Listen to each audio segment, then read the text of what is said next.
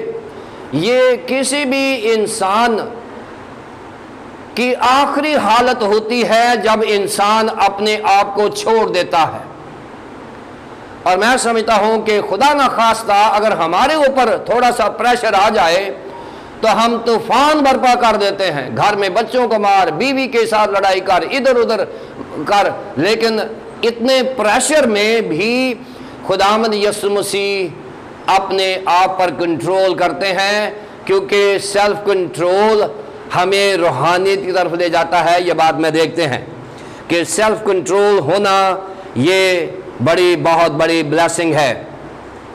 یہ لوکا کی انجیل 22 باب کی 44 آیت میں ہے۔ پھر اس کے بعد خداوند یسوع مسیح ایک جگہ پر متی کی انجیل 26 باب کی 53ویں آیت میں اور پھر 27-14 میں اور لوکا 23-9 میں ایک جگہ پر جاتے ہیں اور وہاں ان کا ٹرائل ہو رہا ہے۔ وہاں بتاتے ہیں کہ اگر خداوند یسوع مسیح چاہتے تو وہ 12 تمن فوج بلوا کر اپنی مدد کے لیے وہاں پکار لیتے، لیکن انہوں نے کہا نہیں، خدا کا مشن 12 لیجنز یعنی 12 تمن فوج، اور یہ جو فوج ہے یہ بہت بڑی تعداد ہے، یسوع مسیح کے کنٹرول میں تھی، لیکن یسوع مسیح نے اپنے مشن کی کامیابی کے لیے سیلف کنٹرول کا سہارا لیا اور ایک مثال قائم کر دی۔ خداوند یسوع مسیح نے اس سارے ٹرائل میں، ساری مشکل میں، ساری مصیبت میں اپنے آپ کو خدا کی مرضی کے تابع رکھا، اور یہ سیلف کنٹرول کی بہت بڑی مثال ہے۔ پھر بائبل مقدس میں لکھا ہے کہ وہ گالی کھا کر بھی گالی نہیں دیتا تھا۔ پہلا پطرس اس کے 2 باب کی 23ویں آیت میں، وہ گالی کھا کر بھی، آج ہمیں کوئی گالی دے تو ہم نے دنیا کا اصول بنایا ہوا ہے کہ اینٹ کا جواب پتھر سے، اور کرسچن پرنسپل گیا ہے کہ لعنت کا جواب برکت سے۔ یہ کرسچن پرنسپل ہے کہ کوئی آپ کو لعن طعن کرتا ہے تو اس کا جواب برکت سے۔ سو یہ خداوند یسوع مسیح نے ہمیں پرنسپل دیا ہے، کوئی دوسرا مذہب اس قسم کے اصول فراہم نہیں کرتا جو خداوند یسوع مسیح نے ہمیں دیے ہیں، کہ وہ گالی کھا کر بھی گالی نہیں دیتا تھا۔ ہماری مسیحیت میں اینٹ کا جواب پتھر نہیں ہے بلکہ لعنت کا جواب برکت ہے۔ ہم نیکی کے وسیلے سے بدی پر غالب آتے ہیں، یہ بھی پرنسپل خداوند یسوع مسیح نے دیا ہے۔ سو یہ بھی سیلف کنٹرول ہونے کا نتیجہ ہے۔ خداوند یسوع مسیح کے بارے میں لکھا ہے کہ اس نے دکھ اٹھا اٹھا کر فرمانبرداری سیکھی، اور یہاں تک فرمانبردار رہا کہ موت بلکہ صلیبی موت گوارا کی۔ یہ بھی سیلف کنٹرول ہونے کا نتیجہ ہے۔ بتا رہا ہوں کہ پہلا سورس تھا grace of God, self control is the grace of God. Number 2، to be self controlled is the guideline of Christ, کہ خداوند یسوع مسیح کی جو گائیڈ لائن ہے وہ ہماری مدد کرتی ہے۔ اور تیسرا ہے gift of the holy spirit. پہلے ہے گریس آف گاڈ، دوسرا ہے گائیڈ لائن آف کرائسٹ، تیسرا ہے gift of the holy spirit. ابھی 3G کی بات کر رہا ہوں میں، 4G کی نہیں ابھی کی میں نے، 3G کی بات کی ہے۔